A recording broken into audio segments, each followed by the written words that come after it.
علی امین خان گنڈاپور نے بات کی، علی امین خان گنڈاپور نے بات کی کہ میرے سامنے کوئی پلان نہیں آیا، پاکستان کی سلامتی پہ ہماری جان ہماری آل اولاد قربان ہے، لیکن یہ کیسے ہو سکتا ہے؟ اگر پنجاب میں کوئی آپریشن ہوتا ہے خدا نخواستہ ہم ادھر بھی مخالفت کریں گے، لیکن اس کا فیصلہ شہباز صاحب آپ کی وزیر اعلیٰ محترمہ مریم نواز کریں گی۔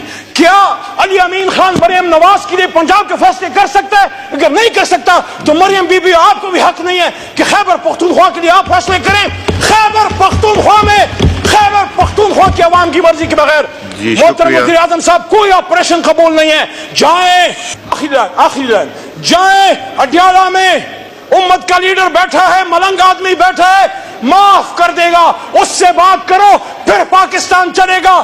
جب تک عمران خان اڈیالہ میں ہے پاکستان اسی طرح چلے گا۔ عمران خان کے بدن میں جو 4 گولیاں ٹانگ پہ لگی اگر وہ ماتھے یا سینے پہ لگتی کون ذمہ دار ہوتا؟ اس ایوان میں شہباز شریف صاحب آپ کو اٹھ کے اس پہ قوم کا اعتماد میں لینا چاہیے تھا کہ ہاں میرا اختلاف ہے عمران خان سے، میں اس کی سیاست سے اگری نہیں کرتا، لیکن وہ میرے ملک کا وزیر اعظم رہا ہے، آج میں وزیر اعظم ہوں، میں فیصلہ کرتا ہوں، میں حکم دیتا ہوں۔ جو ہاتھ عمران خان کی گردن تک گئے ہیں وہ ہاتھ میں اپنے ہاتھوں سے اکھیڑ دوں گا۔ ایک پاکستانی سے اس کی شناخت آپ کیسے چھین سکتے ہیں؟ انہی حرکتوں کی وجہ سے تو 71 میں پاکستان ٹوٹا تھا۔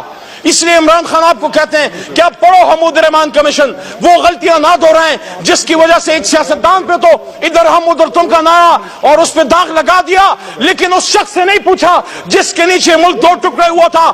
کیوں جنرل یحییٰ سے سوال نہیں ہو سکتا؟ بھٹو تو پھانسی چڑھ گیا، ان سے کون پوچھے گا؟ آپ بھی تو ستائے ہوئے ہیں شہباز شریف صاحب، صرف ہم تو ستائے ہوئے نہیں ہیں، آپ بھی تو ستائے ہوئے ہیں۔